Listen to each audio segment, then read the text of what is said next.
আসসালামু আলাইকুম। আমি স্পেশাল সাপোর্ট জোনের পক্ষ থেকে চলে এসেছি আজকে আবার। আমাদের সাথে গেস্ট আছেন রাফি আপু। আজকে আসসালামু আমি আলাইকুম। ওয়ালাইকুম আসসালাম। আজকে আমি পোস্টে আগে দিয়ে দিয়েছিলাম যে আজকে আমাদের খাদ্য বিষয়ে আলোচনা হবে, কিন্তু এটা যে সাধারণ ডায়েটিশিয়ানের আলোচনা কিংবা একটি শিশুর কি কি খাওয়া উচিত সেই বিষয় ঠিক না।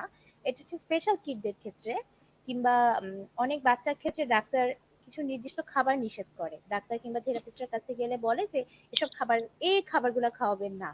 তো আজকে আমাদের সাথে যে আপু আছেন, উনি আমাদেরকে এগুলোরই উত্তর মূলত দিবেন যে ওই পার্টিকুলার খাবারগুলা ওই বাচ্চাদের ক্ষেত্রেই নিষেধ কেন, কেন এটা ওর সব বাচ্চার ক্ষেত্রে নিষেধ না। তাহলে খাবারগুলোতে কি আছে মানে স্পেশাল, যে একটি স্পেশাল শিশুকে খাওয়ালে সমস্যা হবে কিন্তু একটি সাধারণ বাচ্চাকে সেটা খাওয়ালে বরঞ্চ উপকার হতো, কিন্তু এটা খাওয়াই হচ্ছে না, উল্টো ওদের অপকার হচ্ছে। কিন্তু বাবা না এই প্রশ্নটা করে, সবসময় প্রশ্নটা করে যে আমার বাচ্চাটা কিসের জন্য এটা খাবে না, আহ, ও খাচ্ছে আমার বাচ্চা কেন মানা, কি সমস্যা। তো এটার উত্তরটা তাদের কাছে থাকে না, বাবা মারা জানে না অনেক ক্ষেত্রে। এবং এক্ষেত্রে যে যেটা ভুল হয়, তারা বাচ্চাটাকে খাবারটা খাওয়াতে থাকে কারণ এটার অপকারিতাটা তারা জানে না। সেহেতু আজকে আমরা আপুর কাছে এটাই জানবো যে এটার উপকারিতা এবং অপকারিতা। উপকারিতা এক্ষেত্রে যেটা সাধারণ সব বাচ্চার জন্য ভালো, আর অপকারিতা এক্ষেত্রে যে স্পেশাল বাচ্চাদের জন্য খাবারগুলো ভয়ঙ্কর ক্ষতিকর, তাদের ভয়ঙ্কর বাধার কারণ হয়ে দাঁড়ায়। তো সেগুলোই প্রশ্নটা আমি আপু আপনার কাছে করতে চাই। ওকে। আমি অনেক কিছু বললাম শুরুতেই, প্রশ্নটাও জি। চলে এসছে। আচ্ছা, আমরা যদি এক্ষেত্রে বলি, যখন আমরাও এর প্রশ্নের সম্মুখীন হয়ে থাকি যে আমার বাচ্চাকে আমি কোন ধরনের খাবার খাওয়াবো, বা কি ধরনের খাবার খাওয়ানো উচিত বা কি ধরনের খাওয়ানো খাওয়ানো উচিত না। তো যখনই আমরা তাদেরকে বলি দুধ জিনিসটা বন্ধ করবেন, তখনই যেন একটা আচমকা আমাদের মধ্যে বাজ পড়ে যে দুধ একটা সুষম খাদ্য, কেন আমরা এটিকে বাদ দেব। এটা তো অবশ্যই আমাদের একটা নিউট্রিশনের মধ্যে প্রথম ধাপেই থাকে যে বাচ্চা কিছু না খেলেও দুধ খেয়েও হলেও বড় হবে। সো এক্ষেত্রে যদি আমি বলবো, যখন আমরা স্পেশাল কিডনি ডিল করব, তখন আমরা বলি গ্লুটিন, ক্যাসিন, ইস্ট আর সুগার জাতীয় খাবার, চিনিযুক্ত খাবারগুলো বাদ দিতে। এর মধ্যে যদি বলি যে গ্লুটিন জিনিসটা কি আর ক্যাসিন জিনিসটা কি, দুটাই হচ্ছে প্রোটিন একটা পার্ট। তো প্রোটিন পার্ট যদি আমি বলি গ্লুটিনের কথা, তাহলে সেটা হচ্ছে যেটা আমাদের আটা, ময়দা, তারপর বিস্কিট, প্রেক্সেলস, কেক, এই জাতীয় জিনিসের সাথে যে প্রোটিনটা থাকে। আর যদি বলি ক্যাসিনের কথা, সেটা হচ্ছে এমন জাতীয় একটা প্রোটিন যেটা আমাদের ডেয়ারি প্রোডাক্ট, যেটা হচ্ছে গরুর দুধ, তারপর ধরেন ছাগলের দুধ অথবা চিজ, তারপর আমাদের বিভিন্ন ফ্যাটি জাতীয় ফুড, ক্রিম, আইসক্রিম, এইসব জাতীয় জিনিস ফুডগুলোতে থাকে। সো যখন আমরা মানা করি এই গ্লুটিন আর ক্যাসিনটাকে আমরা বাদ দিতে হবে সমন্বয়ে একসাথে। সো আমাদেরকে আগে আসলেই জানা উচিত যে গ্লুটিন আর ক্যাসিন কেন আমরা বাদ দেব, এটা আমাদের শরীরে কি ক্ষতি করে আর না করে থাকে। স্বভাবতই আমরা জানি, যখন আমার একটি শিশুটা স্পেশাল কিড হয়ে থাকে, তার ইমিউন সিস্টেমটা অন্য আদার একটা রেগুলার বাচ্চা থেকে একটু ডিফারেন্ট হয়ে থাকে। একটু ডিফারেন্ট বলতে বলবো তার রোগ প্রতিরোধ ক্ষমতাটা একটু কম। সেক্ষেত্রে আরো একটি যেটা হয়ে থাকে, তাদের গাট সিস্টেম, যেটা আমরা বলি ফুড পাইপ থেকে, মানে খাদ্যনালী ব্যাপারটা যখন আসি, ক্ষুদ্রান্ত বৃহদান্ত, যেটা দিয়ে আমরা ফুড ডাইজেস্ট হবে, আমরা খাদ্যটা কি হজম করব, তো সেক্ষেত্রে কিছুটা ঘাটতি থেকে যায়। সেখানে বলবো প্রথমে তাদের শরীরে আমাদের যে পাকস্থলীতে থাকে কিছু নর্মাল ফ্লোরা বলি, যেটা হচ্ছে উপকারী ব্যাকটেরিয়া, সেটা আমাদের বডিতে এমন পরিমাণে থাকে যা ফুডটাকে শোষণ করে নেওয়া, বা যদি যেটা আমাদের শরীরের প্রয়োজন নেই সেটাকে বর্জ্য পদার্থ হিসাবে, ওয়েস্ট প্রোডাক্ট হিসেবে বার করে দেওয়া, সেটার পারমিবিলিটিকে রক্ষা করে থাকে। কিন্তু সেক্ষেত্রে যখন আমি একটা স্পেশাল কিডনি কথা বলবো, তখন তাদের এই পারমিবিলিটিটা একটু ডিফারেন্ট হয়, যে তাদের ক্ষমতাটা একটু কম থাকে। তো সেক্ষেত্রে আমি বলবো ওদের যে নর্মাল ফ্লোরা, যেটা আমাদের শরীরের জন্য খুবই প্রয়োজনীয় ব্যাকটেরিয়া, সেটা ওদের শরীরে খুবই কম পরিমাণে থাকে, সেটা ফাইট দিতে পারে না। তো সেক্ষেত্রে গ্লুটিন আর ক্যাসিনের কথা যদি বলি, ওরা যেটা করে থাকে সবচেয়ে প্রথম আমাদের বডিতে এমন কিছু টক্সিন রেডি করে, এমন কিছু পদার্থ সাবস্টেন্স রেডি করে, যেটা আমাদের পুরা খাদ্যনালীটাকে তার নর্মাল প্রচারিয়াটাকে অল্টার করে দেয়। কেমন, আপনি দেখবেন প্রায় সময় স্পেশাল কিডদের আমরা যখনই বলি ওদের কিছু না কিছু প্রবলেম থাকে, কারো কনস্টিপেশন থাকবে, কারো হয়তো থাকবে লুজ ডায়রিয়ার মতো থাকবে, কারো হয়তো দেখবেন খুবই গ্যাসের প্রবলেম হচ্ছে, ডিস্টেন্ডেড থাকে, কারো বলে যে খাদ্য হজম হয় না, এই খেলো এই বাথরুমে যাচ্ছে, এবং কারো দেখবেন যে না আমার বাচ্চার খুব অ্যাসিডিটি প্রবলেম হচ্ছে, একটু একটু পরপর বার্প করছে, যেটা ঢেকুর তোলা বলে থাকি আমরা, সেটা করে থাকছে। সো এই প্রবলেমগুলো কিন্তু all are related to the gluten and casein. এই পদার্থ এরাই এমন একটা সাবস্টেন্স রেডি করে থাকে। তো এখানে আরো একটি ভয়ঙ্কর ব্যাপার যেটা আমরা হয়তো আরো পড়লে ব্যাপারগুলো জানতে পারবো, যেটা হচ্ছে যেসব ফুডগুলো আমাদের বডির জন্য খুবই অ্যালার্জিক, যে আমার বডি নিতে পারছে না, সেগুলার পারমিয়েবিলিটি মানে সেগুলোকে বাধা দেওয়ার যে একটা বলতে পারেন দরজার মতো রক্ষাকারী যে সিস্টেমটা থাকে সেটাকে নষ্ট করে দেয়। সো এই আপনার যেটা দেখা যায় যে অ্যালার্জিক ফুডগুলো খুব সহজে সেটা ডাইজেস্ট করে নেওয়ার চেষ্টা করে এবং তখনই সেটাকে টক্সিন রেডি করবে, আমাদের বডিটাকে ডিসকমফোর্ট ফিল করাবে এবং বিভিন্ন ধরনের এইগুলো যেমন ধরেন জিআইটি বিভিন্ন সিস্টেমগুলোকে সে অল্টার করে ফেলে তার সিস্টেমটাকে। আরেকটি ক্ষেত্রে দেখা যায় এটা আমাদের যদি বলি বডিতে দুই ধরনের হরমোন আছে, যেটা গ্লুটামেট এবং গাবা। তো গ্লুটামেটের কাজটি হচ্ছে যে এক্সাইটমেন্ট করা, আমাদেরকে এক্সাইটেড করা, এবং গাবার কাজ হচ্ছে আমাদেরকে কাম ডাউন করা। তো এই দুইটা জিনিসই কিন্তু একটু ইমব্যালেন্স থাকে, কিন্তু এই গ্লুটামেট আর ক্যাসিনটা এসেই সেই আপনার যে গ্লুটামেট ওটার লেভেলটাকে বাড়িয়ে দেয়। সো দেখবেন বাচ্চা হাইপার থাকে, বাচ্চা এক্সাইটমেন্টে থাকে এবং বাচ্চার এংজাইটিটা বেশি থাকে। তো সেই ক্ষেত্রে ব্যালেন্সের জন্য আমাদেরকে গ্লুটামেট মানে গ্লুটিন আর ক্যাসিনটাকে বন্ধ রাখা উচিত। আর ক্ষেত্রে যদি দেখি ব্রেনের উপরে যদি সরাসরি ইফেক্টের কথা যদি আমরা চিন্তা করি, তবে দেখবেন যে এটা সেরেবেলামের ফাংশনটাকে অনেকভাবে নষ্ট করে দেয়। সেক্ষেত্রে হয় কি বাচ্চার কথা বলার স্কিলটা নষ্ট হয়ে যায়, কগনিটিভ ফাংশন গুলোতে ডিলে হয়ে যায়, অনেক কিছু। যখন একটা মা এখানে আমরা ছোটবেলা থেকে জানি যে বাচ্চা যত বেশি দুধ জাতীয় প্রোডাক্ট খাবে সেটা পুষ্টি সুষম খাদ্য, এজন্যই তো মায়েরই ভুলটা হয়ে যায় যে হয়তো 2 বছরের বাচ্চা ডাক্তার বলছে যে দুধ বন্ধ করেন, শুনলে মনে হয় যে ডাক্তার কি পাগল, যে সুষম খাদ্য আমি দুধটাই বন্ধ, কিন্তু এটা আসলে কেন বলবো কিভাবে ক্ষতি করে। সেটা আরেকটি কথা বললে, যেটা ইস্টের কথা আর চিনি যুক্ত খাবারের কথা বলি। ইস্ট এমন একটি মারাত্মক জিনিস যেটাকে ইস্ট নাম বলি, কিন্তু সেটা হচ্ছে ফাঙ্গাস, যেটা ধরেন আমরা পিজাতে ব্রেড বেকিং করার ক্ষেত্রে ইস্ট জিনিসটাকে ব্যবহার করে থাকি।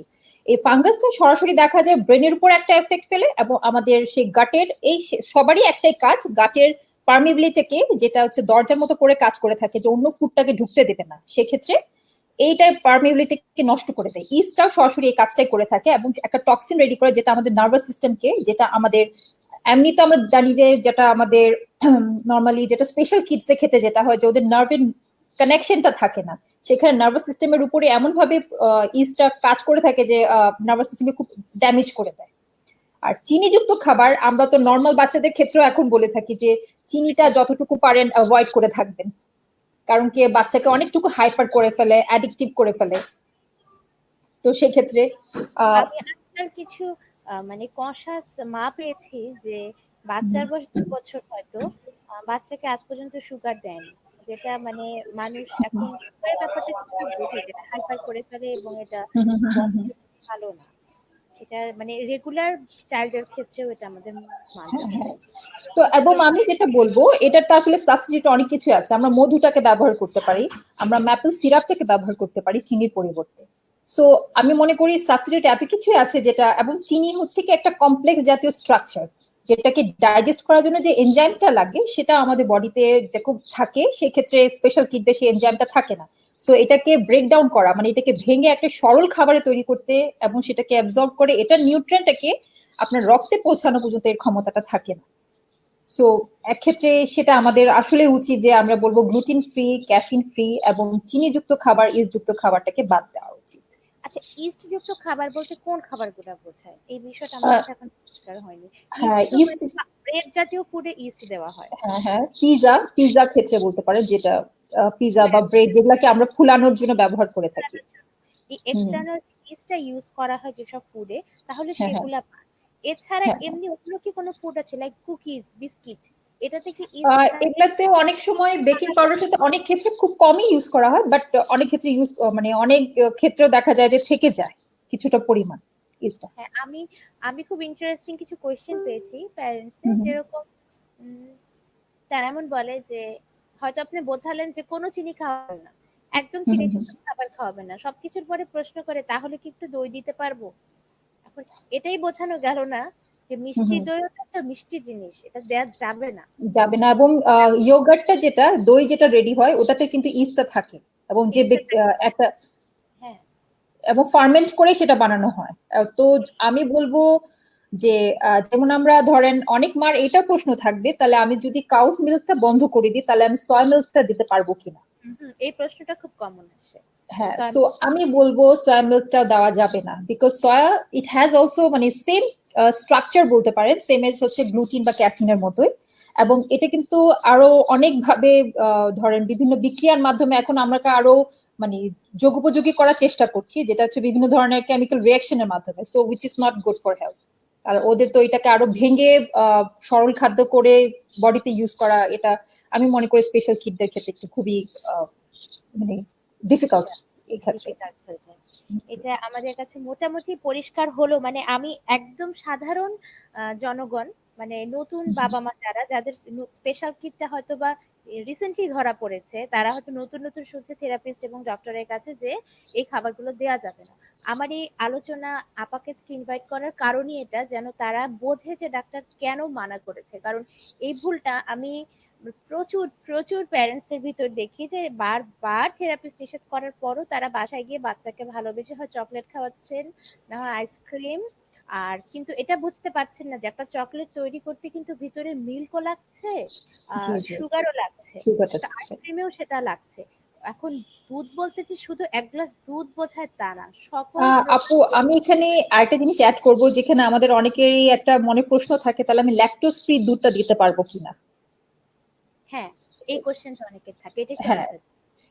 এটা আমি বলবো যে ল্যাকটোজ ফ্রি দুধটাও দেওয়া যাবে না, বিকজ ল্যাকটোজটা হচ্ছে আসলে সুগার পার্টটা, কিন্তু মিল্কের ক্যাসিনটা তো থেকেই যাচ্ছে। সো ল্যাকটোজ ফ্রিটাও কিন্তু যে ল্যাকটোজ ইনটলারেন্স আছে বা ল্যাকটোজ ফ্রি মিল্কটা আমি দিতে পারবো কিনা সেটা কিন্তু দেওয়া যাবে না আসলে বাচ্চাকে। অনেকে ক্যামেল মিল্ক দেয়, হ্যাঁ হ্যাঁ। বলে যে ক্যামেল মিল্কটা দেয়া যাবে, হুম হুম। কিন্তু এটা অ্যাকচুয়ালি অ্যাভেলেবল না।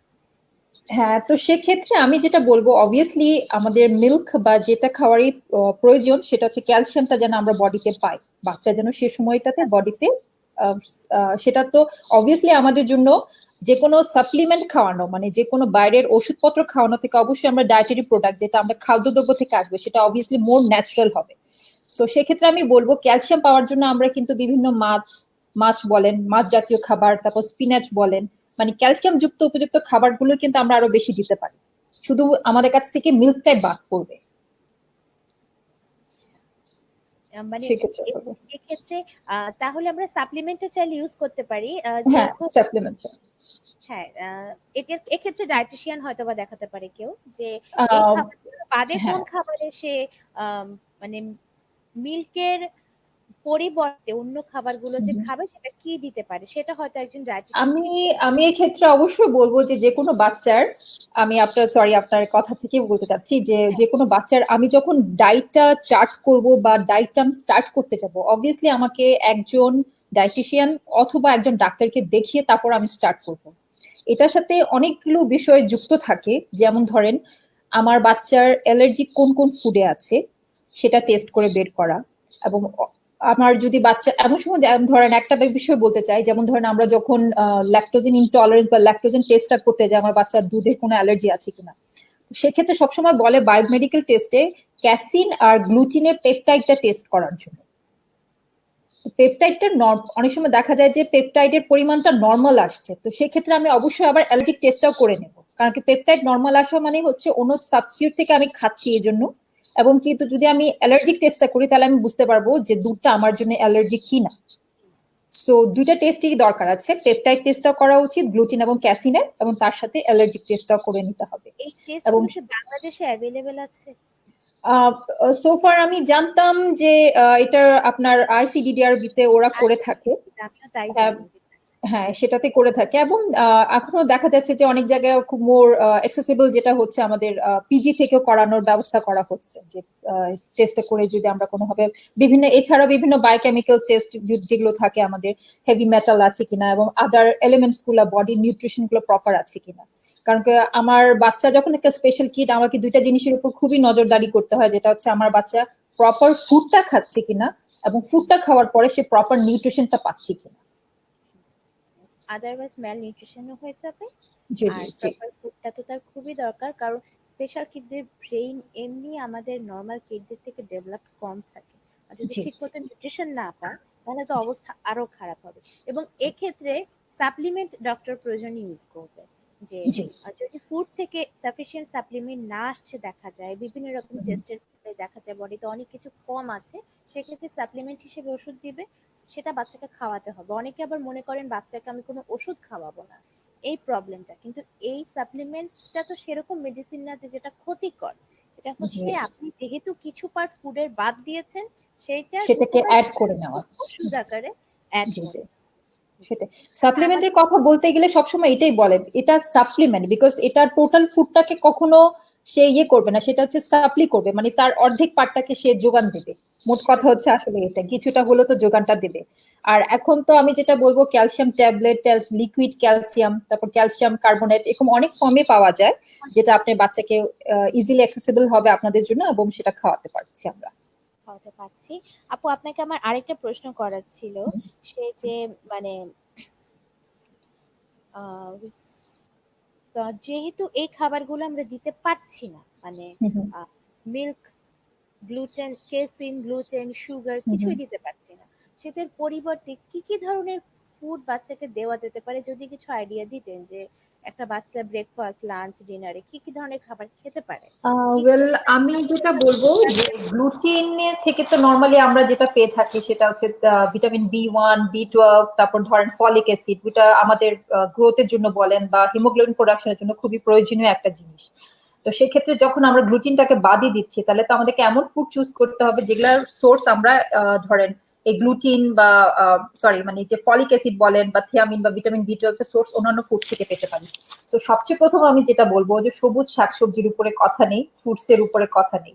এবং যদি ডেইলি ফুডের মধ্যে বলেন, তাহলে আমরা ভাতটাকে রাখতে পারি না, তারপর ধরেন চিরাটাকে মানে রাইস জাতীয় জিনিসগুলাকে আমরা আমাদের মোর, যেটা আমাদের জন্য, হ্যাঁ আমাদের অনেকের এখানে থাকবে যে আমাদের তো গ্লুটিন ফ্রি ফুড গুলা বাংলাদেশে মোর অ্যাভেলেবল হয়নি, বা আমরা তো হ্যাঁ, পেতে পাই না, যেটা বাইরের জন্য খুবই অ্যাভেলেবল হয়। চালের গুঁড়া দিয়ে রুটি তৈরি করে জি জি খাওয়াবো। জি, চালের রুটি খাওয়াতে হবে তো চালের গুঁড়াটা ইউজ করতে পারি, তারপর বিকালের নাস্তায় আমরা চিরাটা ব্যবহার করতে পারছি, আমরা মুড়িটা ব্যবহার করতে পারছি। তারপর আমরা ধরেন পেঁয়াজুটাকে, যেটা ডালের বড়াই বলতে পারেন, যে সব রকম ডাল দিয়ে ব্যবহার করা হয়ে থাকে, তো সেটাকে আমরা ব্যবহার করতে করতে পারছি। এবং বিভিন্ন ধরনের শাকসবজি, ফ্রুটস, মানে এইসব সোর্স থেকেই কিন্তু আমরা অনেকটুকুই পেয়ে যেতে পারি, যেটা আমরা গ্লুটিন ছাড়ার কারণে যেসব আমরা মানে ঘাটতি হচ্ছে আমাদের। এবং আচ্ছা আপু গরু দুধে বা ক্যাসিন যদি যেটা বলেন যে ডায়েটারি প্রোডাক্ট আমরা পাচ্ছি না, তাহলে আমরা ক্যামেল মিল্কটাকে ইউজ করতে পারছি, আমরা ঘিটাকে, কারণ কি ঘিটার মধ্যে না ক্যাসিন পোর্শনটাকে বাদ দিয়ে দেওয়া হয়, সো ঘিটা কিন্তু আমরা ইউজ করতে এটা খুব পারছি। ইম্পর্টেন্ট যে এইসব বাচ্চাকে আচ্ছা বাটার কি খাওয়ানো যাবে? না, বাটারে ক্যাসিন থাকে, বাটারটা দেওয়া যাচ্ছে না। তাহলে এটা মাথায় রাখতে হবে যে বাটার দেওয়া যাচ্ছে না, কিন্তু ঘি হ্যাঁ হ্যাঁ। দেওয়া যাচ্ছে। সেই এখানে ধরনের একটা পয়েন্ট আমি অ্যাড করতে চাবো, সেখানে হচ্ছে যে আমরা ধরেন এখন সব বাজারে দেখি যে আমাকে বলছে গ্লুটিন ফ্রি ব্রেড, কিন্তু ওটা কিন্তু আমাকে মাথায় রাখতে হবে গ্লুটিন ফ্রি লেখা থাকে, বাট ওটা কিন্তু ডেয়ারি প্রোডাক্টও থাকে, এবং সেটাতে মিষ্টিটা একটু পরিমাণে হলেও থাকে। হ্যাঁ হ্যাঁ, সো ব্রেড আপনি, তৈরি করতে হলে একটু চিনি লাগে। হ্যাঁ মানে হ্যাঁ, সো মাকে না এবং একটু রান্না সম্পর্কে তখন প্রয়োজনে হলে একটু নলেজ রাখতে হবে, যে একটা হ্যাঁ হ্যাঁ ঘি তৈরিতে যে গ্লুটেন শুধু আটা ময়দা, চিনি লাগে, দুধ লাগে, হ্যাঁ এই হ্যাঁ হ্যাঁ। বিষয়গুলো যদি না বোঝে, এটা কিন্তু খুব এবং সমস্যা। এই তার জন্য চেয়ে বড় কথা কি, আমি যখন একটা ফুড কিনতে যাব, তখন কিন্তু আমি ইনগ্রেডিয়েন্ট গুলো পড়লে আমার কাছে ধরা পড়ে যাবে যে কি কি জিনিসটা ইউজ করা হয়েছে, যদিও বা খুব বড় করে লেখা হচ্ছে গ্লুটেন ফ্রি, ভিতরে কি জিনিস থেকে যাচ্ছে, কোনটা ক্যাসিন থাকা উচিত না, বাট ক্যাসিনটা তো আমার বাচ্চাকে আমি দিয়ে দিচ্ছি, যেটাকে আমি বলছি যে ক্যাসিন নাই, বাট দেখা যাচ্ছে গ্লুটেন বা ডেয়ারি প্রোডাক্ট কিছুটা থেকে যাচ্ছে। সো এগুলো একটু আমাদেরকে সাবধানে বুঝে শুনে কিনা উচিত। আর আমি বলবো বাসার খাবারের উপরে কিছুই নাই, যতই বলেন বাইরের ফুড, সেটা সেটা তো অবশ্যই প্রিজারভেটিভ ইউজ করেই করা হয়। সো বাসার ফুড যেটা করব, ঘরে তৈরি ফুডটা হচ্ছে মোর, আমি বলবো রিসোর্সেস মোর নিউট্রিশিয়াস হওয়ার কথা। সো আমি সেটাতে বেশি অ্যাপ্রিসিয়েট করবো। ঘরে তৈরি ফুড অবশ্যই, কারণ আম, আপনিই বলেছিলেন আমাকে একবার যে এসব বাচ্চা তাদের বডির টক্সিন গুলো ঠিক মতো আহ, বের হয় না বডি থেকে, ডিটক্সিফাইড হয় না, হ্যাঁ হ্যাঁ, যার এক্সক্রিয়েট ফলে করতে পারে না, এখন হ্যাঁ। যদি তৈরি করা হয় মানে প্রিজারভেটিভ দিয়ে ফুড আমরা খাওয়াতে শুরু করি, তাহলে তো হুম, আমাদের বডি থেকে যেভাবে বের হয়ে যাচ্ছে ওদের সেভাবে বের হচ্ছে না, জি বডি তখন টক্সিসিটি বেড়ে যাবে। আমি খুব সহজ ভাষায় ব্যাপারটা বুঝার চেষ্টা করছি এবং বলার চেষ্টা করছি। জি আপু। আহ, তাহলে বিষয়টা এমন দাঁড়ালো যে প্রিজারভেটিভ দিয়ে ফুডও খাওয়ানো যাবে না, কারণ আজকাল বাজারে অনেক ফ্রোজেন ফুড বিক্রি হয়, যেটা হুম, খুব হুম, হুম, সহজে জাস্ট তেলে ভেজে, সাপোজ বাচ্চাকে হয়তো চিকেন ফ্রাই খাওয়াচ্ছে, হুম, হুম, বাচ্চাও পছন্দ করছে, এটা নরমাল কিড এবং স্পেশাল কিড উভয়ের ক্ষেত্রে মাথায় রাখতে হবে যে প্রিজারভেটিভ ছাড়া না একটা জিনিস, একটা মুরগি মাংস কখনো 3 মাস ডেট থাকা সম্ভব না। ঠিক সেটাই, আছে, হ্যাঁ। আমরা তাও খেয়ে ফেললে খেলাম, কিন্তু ওদেরকে দিয়ে দিয়ে অভ্যাস করাটা খুবই বোকামি। অনেকে মনে করে যে ভেজিটেবল সিঙ্গারা এগুলো যে পাওয়া হুম, যায় হুম, হুম, এগুলো খাওয়াচ্ছি, কিন্তু প্রতিটাতেই প্রিজারভেটিভ কয়েক ফোঁটা থাকে এবং ওদের বডি সেটাই, এবং যে কোনো বাচ্চার বডিতে ঢুকাটা এটা আসলে খারাপ। তার যে হোমমেড করতে হবে, অনেক কষ্ট হবে হয়তো, কিন্তু তারপরে হোমমেড করতে হবে। সেটাই। তো আমার কাছে কিছু প্রশ্ন এসছে, আমি একটু প্রশ্নগুলো আপনাকে পড়ে শোনাতে চাই। আচ্ছা। উম, প্রথমে তারিফা জামান রুনা বলেছেন আসসালামু আলাইকুম। ওয়ালাইকুম সালাম। কাজী রাহেলা বলেছেন ভেরি আচ্ছা। Interesting topic, scientific. জি, আজকে টপিকটা আসলে ইন্টারেস্টিং ছিল। আহমেদ রবিল বলেছেন সো ইম্পর্টেন্ট ডিসকাশন। আর এরপরে আছে হচ্ছে রাকিব রিয়াজ টিনা আপু। আপু তো আমার পরিচিত মানুষ, আপু আমাকে একটু লাইক সেন্ড দিয়েছে। উম, প্রদীপ চন্দ্র উনি বলেছেন স্পেশাল বেবিকে পুঁটি মাছ খাওয়ানো যাবে। এটা কেমন প্রশ্ন? পুঁটি মাছ খাওয়ানো যাবে না কেন? পুঁটি মাছ তো অবশ্যই খাওয়ানো যাবে, যে কোনো মাছই খাওয়ানো যাবে আমরা বলছি। না, আমি যদি বলবো যে বাচ্চার ধরেন এইসব বাচ্চাদের যেসব আমি যদি কথাটা তুলি যে কি কি ধরনের ডেফিসিয়েন্সিটা থাকতে পারে, এটা কিন্তু অনেক মোর ইম্পর্টেন্ট কোয়েশ্চেন যে কি কি ধরনের ভিটামিন বা মিনারেলস এর ওদের ডেফিসিয়েন্সিটা থেকে যায়, মানে ঘাটতিটা থাকে। সেটা বলতে বলেন vitamin A, vitamin D, folic acid, vitamin B6, vitamin B12, এরকম আরো ম্যাগনেসিয়াম, এসব কিছু জিনিসের ঘাটতি থেকে যায়। এবং এগুলার কিন্তু সবচেয়ে প্রথম এবং এবং রিচ আমি বলবো সোর্স হচ্ছে আপনি যদি স্যালমন বা এই টাইপের সামুদ্রিক মাছ, যেটা কড লিভার অয়েল বলেন, ওমেগা 3, ওমেগা 3, এই টাইপের ইলিশ জিনিসগুলো। মাছেও সম্ভবত ভালো পরিমাণ ওমেগা 3 থাকে। কিন্তু আবার ইলিশ মাছ খাওয়ানোর সময় একটা জিনিস খেতে হবে সে অ্যালার্জিক কিনা, উই নিড টু মানে হ্যাঁ, ক্লারিফাই করে দিতে হবে জিনিসটা ক্লিয়ার যে তবে আসলে আছে অনেক কিনা। আছে আবার এটা তো অ্যালার্জিক থাকে এই যে হ্যাঁ, মানে সি ফুডে। স্যালমন, হ্যাঁ হ্যাঁ হ্যাঁ, সি ফুডের তো সেক্ষেত্রে আমি বলবো স্যালমন ফিশটা হচ্ছে অ্যালার্জি টেস্টের কথা বলেছি যে অ্যালার্জি টেস্টটা খুব জরুরি। জরুরি, হ্যাঁ সেটাই। তো সি ফুডের মধ্যে যদি বলি আমি সবচেয়ে প্রথম বলবো স্যালমন ফিশের কথাই। স্যালমন ফিশটা হচ্ছে খুবই ভালো সোর্স, সেটা যদি ভিটামিন D বলেন, যদি সেটা ভিটামিনের ফলিক অ্যাসিডের কথা বলেন, বা সেটা যদি আমি বলি ভিটামিন B12 বলেন, অনেক কিছু সোর্সই বলতে পারি আমি যে এটা খুব ভালো একটা ফুড আর কি। আর এই যে পুঁটি মাছের প্রশ্নটা উনি করেছেন, একটা ব্যাপার কি আমি আমার জ্ঞান থেকে বলি, ছোট মাছে ভালো ভিটামিন এ সোর্স, এর একটা ভালো সোর্স ছোট মাছ। আমরা যতটুকু জানি হুম হুম, ছোটবেলায় বইতে এটা পড়তে পাওয়া যায় যে সেটাই, ছোট মাছ যেটা খাওয়াতে হবে চোখের ছোট জন্য ভালো। খুবই ভালো, যেটা চোখের চোখের জন্যই খুবই বাচ্চাকে ভালো। খাওয়াতে চান আসলে চোখের জন্য ভালো, খাওয়াতে হুম পারেন। হুম। এই প্রশ্নটা খুবই অদ্ভুত ছিল, কিন্তু এটা একটু সুন্দর উত্তরও হতে পারে, যেটা অবশ্যই খাওয়ানো যাবে। আর হচ্ছে উনি আবার প্রশ্ন করেছেন জাঙ্ক ফুড, জাঙ্ক না, জাঙ্ক ফুডের মধ্যে কোন খাবার জাঙ্ক ফুডের মধ্যে কোন খাবার খাওয়ানো যাবে কি? জাঙ্ক ফুড তো ইট ইটসেলফই হচ্ছে আমরা বলি যে নট গুড ফর আমাদের কারোর জন্যই তো জাঙ্ক ফুডটা বলি সবসময় লিমিটেড পর্যায়ে খাওয়ার জন্য, সেটা যদি আমার তারা একটা তো হেলদি বেবিও থাকে। আনসার করে ফেলেছি। জাঙ্ক হ্যাঁ, ফুড প্রিজারভেটিভ দিয়ে ফ্রোজেন ফুডও খাওয়ানো যাবে না স্পেশাল কিড। এক্স্যাক্টলি এক্স্যাক্টলি সেটাই। কিডের মানে খাবারের বিষয়টা খুবই সেনসিটিভ। এটা এটা এত সেনসিটিভ যে ফুড শুধু কন্ট্রোল করে একটা বাচ্চাকে সম্পূর্ণ শান্ত করে ফেলা যায়। হ্যাঁ, অশান্ত আমি বাচ্চা যেটা বলবো যে কেউ যদি সেটা ডায়েট ফলো করেই থাকে এবং স্ট্রিক্টলি সেটা মেনটেন করে থাকেন, আই বিলিভ সেটা 2 মাসের মধ্যে সে বাচ্চার মধ্যে একটা চেঞ্জ সবাই দেখতে পারবে। এবং সে বাচ্চার যে আমি যেটা বলি যে গ্লুটিন আর ক্যাসিন করে যে আমার অ্যাওয়ারনেসটাকে সরিয়ে ফেলে, যেটাকে আমরা বলি ফ্রগ ব্রেন। ফ্রগ ব্রেন মানে কথাটা মানে হচ্ছে আমার ধরেন অ্যাওয়ারনেসটা থাকছে না, আমার চারপাশে সারাউন্ডিং কি আছে সে সম্পর্কে আমি জানছি না, এবং যেটা হচ্ছে আমার কনসেন্ট্রেশন ব্রেক হচ্ছে, এবং আরো অনেক কিছু হয় যেটা আমি মনে করি যদি গ্লুটিন আর ক্যাসিনটাকে যদি আপনি বন্ধ করে দেন দেখবেন যে বাচ্চা আপসে অ্যালার্ট হচ্ছে এবং চারপাশ সম্পর্কে সে একটু অ্যাওয়ারনেসটা গ্রো করছে এবং সে কনসেন্ট্রেট করতে পারছে। আর আরেকটা প্রশ্ন আছে ইশরাত জাহানের, আচ্ছা, চকোলেট খেলে কি বেবি হাইপার হতে পারে? অবভিয়াসলি হ্যাঁ, হবে। অবভিয়াসলি হবে, কারণ চকলেটে সুগার থাকে। আর আমরা সুগার বলছি থেকে যে মিল্ক, কথাবার্তা মিল্ক ডেয়ারি, চকলেট হ্যাঁ হ্যাঁ, ডেয়ারি প্রোডাক্ট থেকে হচ্ছে। প্রোডাক্ট, সেহেতু এটা তো অবশ্যই এরকম। মানে এমন প্রশ্ন অনেক সময় আসে যে দুধ চিনি নিষেধ করার পরে মানুষ প্রশ্ন করে তাহলে কি পায়েস দিতে পারবো, তাহলে কি সেমাই দিতে পারবো? না, দ্যাটস আমার ট্রু। মনে হয় যদি তাহলে এরকম বলতে হবে যে জানে আমাদের না, কি সমস্যা আমি জানি না যে কারণ কি দিয়ে রান্নাটা হচ্ছে তো মা তো জানে যে সেটাই পায়েসটার মধ্যে দুধ চিনি থাকে, সেমাইটার সেটাই মধ্যে আটা ময়দা থাকে, দুধ চিনি সবকিছু সংমিশ্রণে। এই যেহেতু এই খাবারগুলোকে ভুলে যেতে হবে, এবং ভুলে যাওয়ার মনে হয় সহজ পদ্ধতি বাসায় রান্না না করা। বাসায় যদি কেউ গুলাই বন্ধ করে দেন রান্না করা, তাহলে দেখবেন বাচ্চা পাচ্ছেও না, খাচ্ছেও না, তার মানে অভ্যাসটাই ডেভেলপ করে নেই খাওয়ার। সেটা কারণ এক্স্যাক্টলি আমি যেটা বলবো যে যখন করে কোনো বন্ধ একটা করা খুব কঠিন। হ্যাঁ কোনো একটা ডায়েট যখন আমরা ফলো করতে যাই, এটা অবভিয়াসলি একটা বাবা মার জন্য অনেক কষ্টের হয় যে আহ, এমন একটা ডায়েট ফুডে যাচ্ছি যে বাচ্চা হয়তো একসেপ্ট করছে না, প্রথম 2 দিন হয়তো খাবেও না। এবং স্পেশাল কিডস তো শুধু আমি বলবো না যে মানে যে ফুডটা দিচ্ছেন সেটা খাবে না, সেটা অনেক কারণই থাকে, যেমন আমাদের সেন্সরি ইস্যুটা থাকে এবং ফুড সিলেক্টিভিটি থাকে এবং ফাজি ইটিং যেটাকে আমরা বলি, যে ধরুন কারো থাকে যে ব্র্যান্ডটা এই ব্র্যান্ড ছাড়া অন্য ব্র্যান্ডের খাবে না, কেউ আছে এই শেপ ছাড়া খাবে না, এই কালার ছাড়া আমি খাবো না, এই টেক্সচার একটু বেশি নরম হয়ে গেলে কোনো সেজন্য সে খাবে না। অনেক সিলেক্টিভ ইটারও থাকে। সো তাদেরকে এরকম একটা ফুডের মধ্যে অ্যাডজাস্ট করানো এবং সেটাতে হ্যাবিচুয়েট করা, এটা ডিফিকাল্ট হয়। বাট যদি আমরা সেই মনোবল নিয়ে থাকি যে না এটার আউটকামটা ভালো আসবে, আমার বাচ্চার স্পিচ ডেভেলপ করবে এবং স্টিমিং যে বিহেভিয়ার গুলো থাকে সেগুলো হয়তো আমি অনেক অংশে কমিয়ে আনতে পারবো, সে ম্যাজিকটা দেখতে পাবো, সে আশা নিয়ে কিন্তু আমি মনে করি যেটা এগিয়ে যাওয়া উচিত। অবশ্যই, এবং আরো কিছু কথা এসছে আমি পড়তে চাচ্ছি, সেটা হলো রাকিবা রিয়াজ টিনা আপু বলেছেন যে ক্যালসিয়ামের জন্য বোন ব্রথ খুব ভালো। হ্যাঁ হ্যাঁ, হুম হুম হুম হুম। অবশ্যই, যেটাকে আমরা চিকেন স্টক বলি সম্ভবত, হ্যাঁ হ্যাঁ হ্যাঁ হ্যাঁ।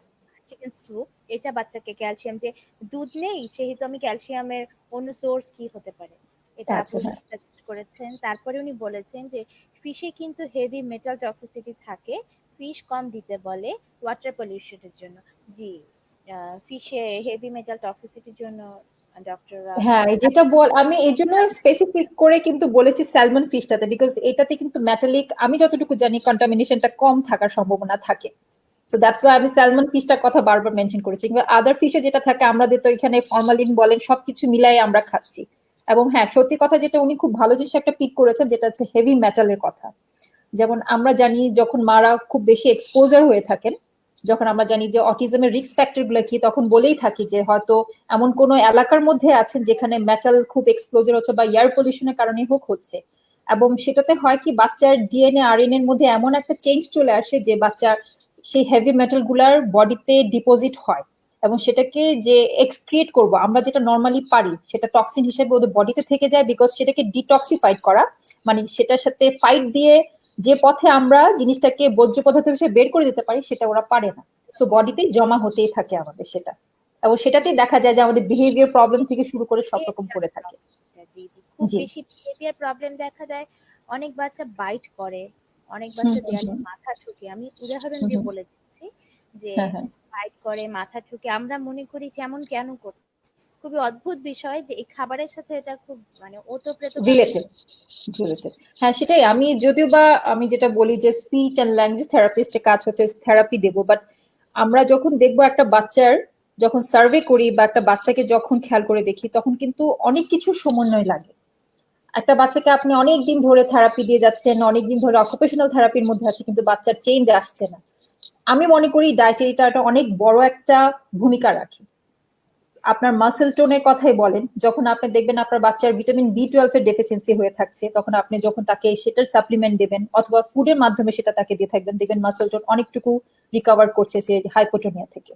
সো এরকম অনেক কিছু ল্যাকিংস থাকে। সো বায়োমেডিকেল টেস্টটা যেরকম আমাদের জন্য খুবই ইম্পর্টেন্ট যে কি কি বাচ্চার প্রবলেম আছে, কি কি কারণে ঘাটতি আছে। এবং এই যখন বায়ো মেডিকেল টেস্টের কথা যখন আসে তখন কিন্তু দেখা যায় যে আমরা যেটা নর্মালি খাবারটা খাচ্ছি খুব ইজি লাগে যে খাচ্ছি চিবাচ্ছি সেটা ছোট খাবারে হচ্ছে সেটা আমাদের বডি থেকে বের হয়ে যাচ্ছে, বাট এটা কিন্তু অনেক লম্বা একটা প্রসেসের মাধ্যমে এবং বিভিন্ন এনজাইম গুলো কাজ করে থাকে, যে রসগুলো বলে থাকবো রসগুলো কাজ করে থাকে খাবারটাকে ভাঙার জন্য এবং এটাকে একদম সিম্পল ফর্মে এনে আমাদের রক্তের সাথে মিশে গিয়ে সেটা থেকে প্রপার নিউট্রিশনটা পাওয়ার জন্য। যেটা আমাদের স্পেশাল কিডদের অনেক ক্ষেত্রে প্রবলেম থাকে, অনেক এনজাইম কম থাকে যেটাকে সে ভাঙতে পারে না, সেটাকে টক্সিক গুলাকেও সে টক্সিক কথাই বলেন, আর যেটা খাদ্য আছে সেটাকে ভেঙে একটা নর্মাল ফুডের নিউট্রিশনটা নেওয়ার জন্য সেটা তার ক্ষমতা থাকে না। তখনই আমাদের এই জন্য বায়োকেমিক্যাল টেস্টটা খুবই ইম্পর্টেন্ট। কারণ কি অনেক আপু সময় দেখা যায় হ্যাঁ বলেন আপু। করিনি, সেটা হচ্ছে হুম হুম। নওরোজ লিমা, উনি বলেছেন যে বেবি এজ 4 বছর, but weight 14 KG, is it ওকে?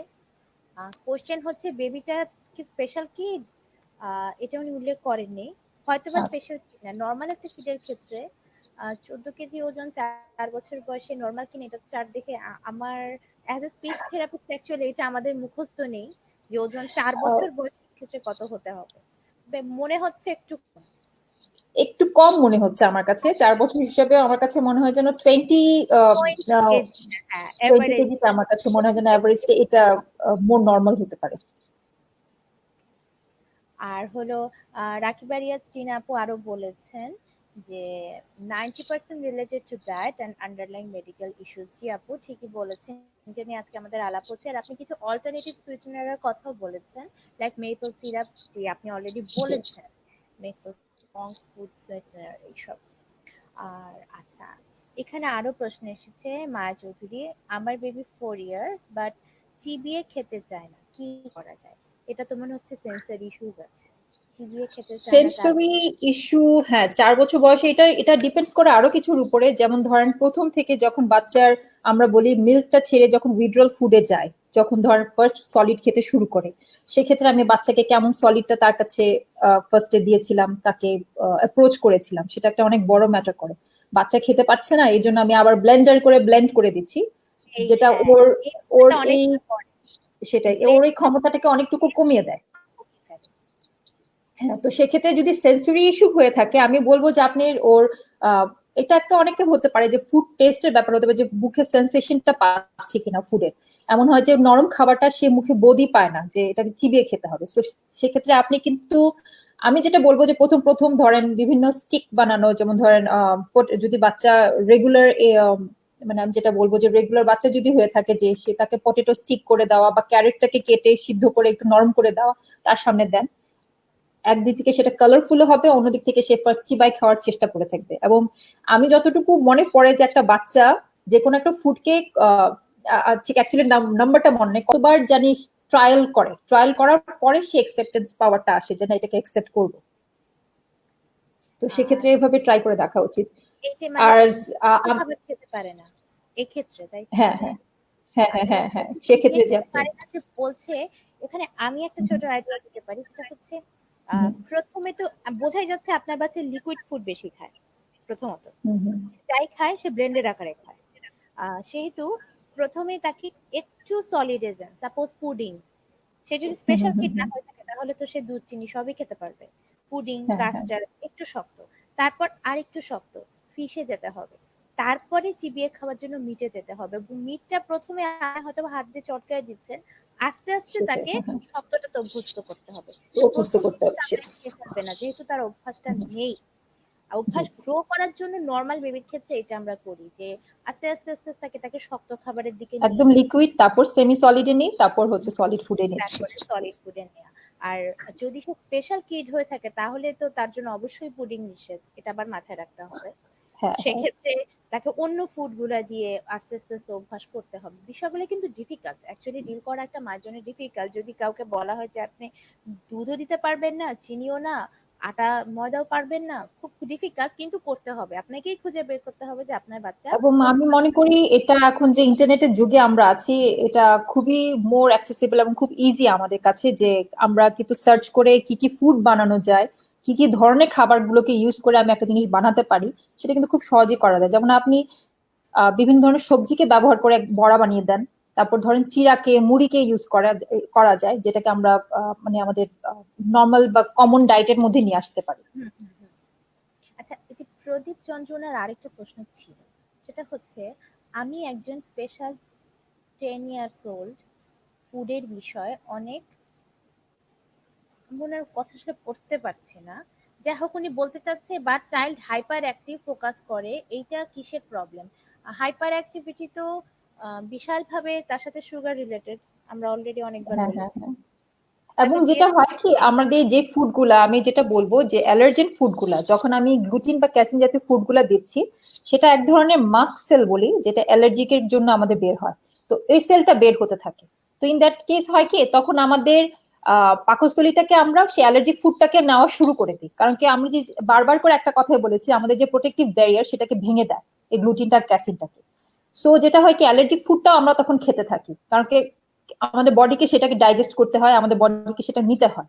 তখন আমি মনে করি, আমার যেটা মনে হয় যে যে ফুডটা আমাদের বডি একসেপ্ট করছে না, বাট তারপর আমরা খাচ্ছি, তারপর আমরা দিচ্ছি, তখন সেটাতে একটা রিয়াকশন হতে থাকে, এবং সেটার জন্য সে বাচ্চা কিন্তু হাইপার হতে পারে। বিকজ ওই ওর যে এক্সাইটেবিলিটি, যে আমি গ্লুটামেটের কথা বলেছিলাম, যে হরমোনটা রিলিজ হয় আমাদের এক্সাইটমেন্টটাকে বাড়ানো, স্ট্রেসটাকে বাড়ানো, যেটা আমাদের এংজাইটিটাকে বাড়িয়ে দেয়, এবং যে ফ্ল্যাপিং বলেন হাতে, সেগুলো সবকিছুকে বাড়িয়ে দেয়। তো আমার কাছে মনে হয় যে এই গ্লুটামেট আর ক্যাসিন জাতীয় ফুডগুলো যদি বন্ধ করা হয়, ওর হাইপার অ্যাক্টিভিটিটা অনেকাংশে কমে আসবে। কমে আসবে। মানে আমাদের প্রথম থেকে আলোচনার বিষয়টি যে ফুডগুলো আমরা বাদ দিতে বলেছি, ওগুলা বাদ দিয়ে যদি তখন আপনি ভালো ভালো ফল পাবেন, এবং ফলটা কিন্তু প্রথম দিনই পাওয়া যাবে না। লিস্ট আমি বাচ্চাকে জি 4-5 মাস সময় দেওয়া উচিত আমি মনে জি করি। জি, তারপরে বাচ্চাটা শান্ত হবে। আমি সেটাই। বন্ধ করে 2 সপ্তাহ বাদে যদি আশা করি যে তার হাইপার অ্যাক্টিভিটি কমে যাবে, এটা তাহলে খুব জি জি দ্রুত জি। আশা করা হয়। এবং যেটা বলা হয় ইস্টের কারণে, যে ইস্ট এমন একটা টক্সিন রেডি করে আমাদের বডিতে, যেটা কারণে যেটা হয়, আহ, মানে আমাদের বিহেভিয়ার চেঞ্জ তো আসে, এবং বডি অন্য ধরনের ট্রিগার করে, যেটা হচ্ছে আমরা হাইপার অ্যাক্টিভিটি বা বিভিন্ন ধরনের অ্যাক্টিভিটিস এর মাধ্যমে আমরা সেটাকে এক্সপোজড হই, বা সেই কারণে আমরা দেখি। সো ইস্টটা, এবং আপনি যদি মনে করেন অ্যান্টি ফাঙ্গাল ড্রাগ দিলে একদিনে সেটা ম্যাজিক্যাল মতো কাজ করে যাবে, সেটা কিন্তু না। অনেকে দেখা যায় যে 3 মাস কন্টিনিউসলি অ্যান্টি ফাঙ্গাল ড্রাগ দিতে হচ্ছে, যখন দেখা যায় যে বডিতে ইস্টের লেভেলটা বেশি, তখন অ্যান্টি ফাঙ্গাল ড্রাগ দিলে আস্তে আস্তে সে কাম ডাউন হতে থাকে। অনেকজনকে দেখা যায় যে লাইফ লংও ইউজ করতে হয়, যে কারণ বডিতে এই ড্রাগটা দেওয়ার পরেও যদি, যেমন ধরেন কয়েকদিন অফ রাখলাম, তারপর আবার বেড়ে যাচ্ছে লেভেলটা, 1 মাস 2 মাস অফ রেখে, সো লাইফ লংও দিতে হতে পারে। থাকে যেরকম অনেক বাচ্চা অযথা হাসে। আহ, হ্যাঁ অযথা হাসে ওই ফাঙ্গাস টা বেড়ে যায় বলে, হ্যাঁ কিন্তু হ্যাঁ, গিগলিংটা হয় ওদের, যে তোর অযথা হাসতে থাকে। অযথা হাসতে থাকে, এবং সেটাও ওষুধ দিয়ে কমাতে হয়, হ্যাঁ বায়োমেডিকেল হ্যাঁ, জি ট্রিটমেন্টের মাধ্যমে, এবং এই ফুড জি গুলো কন্ট্রোল করতে হয়, তবেই জি সম্ভব। আদারওয়াইজ অনেক সময় বলা হয় যে ম্যানেজমেন্ট, বাচ্চা হাসলে আপনি ইগনোর করবেন, বাচ্চা হাসতেই থাকবে, আপনি ইগনোর করবেন, সে থেমে যাবে। এটা অ্যাকচুয়ালি ম্যানেজমেন্টের মধ্যে শুধু পড়ে না, এখানে ফুডটা খুবই ইম্পর্টেন্ট। এই যে টিনা আপু যে বারবার বলছেন, সেইটা আসলে এটা রিলেটেড। এখান থেকে বায়োমেডিকেল টেস্ট গুলো ইউএস থেকে করাতে পারি। জি, এখানে একটি ওয়েবসাইটের অ্যাড্রেস আছে যেখানে এই বায়োমেডিক্যাল টেস্ট গুলো, মানে এই ফুড গুলো যেগুলো অ্যালার্জি আছে কিনা, আমরা বারবার বলছি জি অ্যালার্জি জি জি। টেস্টের কথা, সেক্ষেত্রে এই ওয়েবসাইটে গেলে আমরা ইউএস থেকেও স্যাম্পল পাঠিয়ে করিয়ে আনতে পারবো। সেক্ষেত্রে আমরা হেভি মেটাল গুলো আমাদের বডিতে বিভিন্ন এনজাইমের টেস্ট গুলো, মানে সবই এভেলেবেল হয়, যে এনভিনাসের কথা বলছিলেন মনে হয়, যে যে নেটে আমরা করতে পারি। তো সো আমি মনে করি যে ওরকম, হ্যাঁ, আমেরিকা পাঠায়ও যে টেস্ট গুলো করা যায়, বায়োমেডিক্যাল টেস্ট গুলো করাতে পারেন, এবং যে বিভিন্ন, যেটা আমরা চুল থেকে, নেলস থেকে, যেটাতে হেভি মেটাল এক্সপোজার আছে কিনা, বা হেভি মেটাল আছে কিনা, বা ম্যাগনেসিয়াম লেভেল যেটা হেয়ার থেকে বোঝা যায় যেটা কম কিনা, সেগুলো কিন্তু সবই আমরা করতে পারি সেটা কিন্তু। এবং আমরা যখন বাচ্চার জন্য ফুড চুজ করব, আমরা যখন ওই প্রিজারভেটিভ ছাড়া কিংবা বাইরের ফুড, দোকানের খাবার, জাঙ্ক বাইরের ফুড। ফুডে আরেকটি থাকে, অ্যাডিটিভ লাগানো থাকে, যেটা হচ্ছে, যেমন ধরেন আমরাই বলি, যে নর্মাল কেএফসির কথাই বলি, বাচ্চারা একবার খেলে বারবার খেতে চাচ্ছে, কিন্তু অ্যাডিটিভ কিছু মানে ইউজ করা হয়, যেটা আসলে আমাদের অ্যাডিকশন রেডি করে, যে না আমাকে খেতে হবে, and I want to have that, এই টাইপের একটা বড় অ্যাডিকশন মানুষ কাজ করে। তো এত ছোট মানুষের তো হবে, কিন্তু বাচ্চাদেরকে আমরা অভ্যাস করে ফেলি, কিছুটা আলসেমি করি করি। এখানে আরেকটা সেটাই। প্রশ্ন আছে ফারিহা নওশিনের, সেটা হলো how can we give the kids enough fibre food, cause some kids don't want to eat veg or fruits. জি, বেশিরভাগ বাচ্চাই আজকাল ফ্রুট এবং ভেজিটেবল খেতে চায় না। এটার জন্য আমার মনে হয় একদম শুরু থেকে অভ্যাস করাটা খুব জরুরি। আই মিন কত যেমন ঢাকা ধরেন আমিও একটি বলবো, যে আসলে ফুড হ্যাবিটটার উপরও ডিপেন্ড করে অনেক কিছু, আসলে ফুড হ্যাবিটটা বাসার কেমন, এবং কিভাবে আমরা ফাইবার ফুডটা, যেমন ধরেন আপনি যখন ওকে খাওয়াচ্ছেন, সাথে আপনি বইটি নিয়ে বসলেন, একটা স্টোরি টেলিং করে কিন্তু আমরা বাচ্চাকে এক একটা ফুড চিনা চেনা খাওয়াতে পারি। আচ্ছা, টেস্ট করে দেখি তো, আপনিও খেলেন, তাকেও খেতে বললেন, এবং যখন দেখবেন আপনি খাচ্ছেন, ও আপনাকে কপি করে, ও ও আমি বলবে তো ঠিক আছে এক্সপেক্ট আমি করি টেস্ট যে করে দেখি। আমি বসে বসে কেএফসির চিকেন খাবো, ডমিনোসের পিজা খাবো, আর আমার বাচ্চা ভেজিটেবলের স্যুপ খাবে আমার বানানো, সেটা তো হবে না। হবে এজন্য না। আমি কথাটা বলেছিলাম যে আমাদের প্রথমে বাসায় ফুড গুলো আনা বন্ধ করতে হবে। খেতে যদি খুব মন চায়, প্রয়োজনে আপনি একা বাইরে গিয়ে খেয়ে আসেন, কিন্তু বাসায় যদি আমি আনা বন্ধ করি, অটোমেটিক্যালি কিন্তু তখন বাচ্চার অভ্যাস থাকবে না। ফ্রিজে যদি নসিলা নাটেলা এগুলা রেখে দেই আর এক্সপেক্ট করি বাচ্চা আমার সুগার ফ্রি ডায়েটে থাকবে, এটা কি করে সম্ভব? বাচ্চা তো ফ্রিজ সম্ভব কিনে না। খাবে। আর ফাঙ্গাসের সবচেয়ে বড় ইয়েটা হচ্ছে কি, অ্যাডিকটিভ ভাবটাকে আনা, ক্রেভ করা। সো আরো ওরা ক্রেভ করতে থাকবে। ধরেন প্রথম কয়েকদিন ফ্রিজে, যখন আপনি এগুলো সবই বাদ দিবেন, প্রথম কয়েকদিন সে ফ্রিজ খুলবে আর ঘাটবে আর সে বিরক্ত হবে, ইরিটেট হবে। হ্যাঁ, সেটাই যে শুরুতে এটা আমার এই ফুডটা নাই কেন। হুম। তারপরে আস্তে, আস্তে অভ্যস্ত হবে।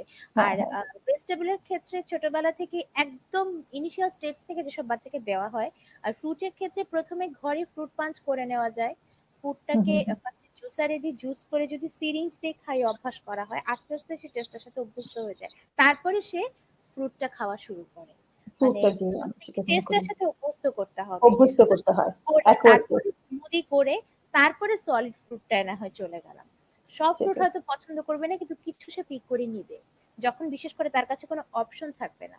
কারণ যেই বাচ্চা চকোলেট, আইসক্রিম এবং সব টেস্টি ফুড না চেনে, তারা ঠিকই ভেজিটেবল এবং ফ্রুটে অভ্যস্ত হয়। তো তারপর আমরা ধরেন কখনোই যে বাচ্চার আমি মনে করি যে ফ্রেঞ্চ ফ্রাইসটা খুব পছন্দের, ফ্রেঞ্চ ফ্রাইসটা খুব পছন্দের, সেসব বাচ্চাকে আপনি ভেজিটেবল স্টিক্সটা বানিয়ে দেন, বানিয়ে দিয়ে ওখানে বলে যে আল্লাহ ওয়াও এটা কি মজার, চলো তো খেয়ে দেখি।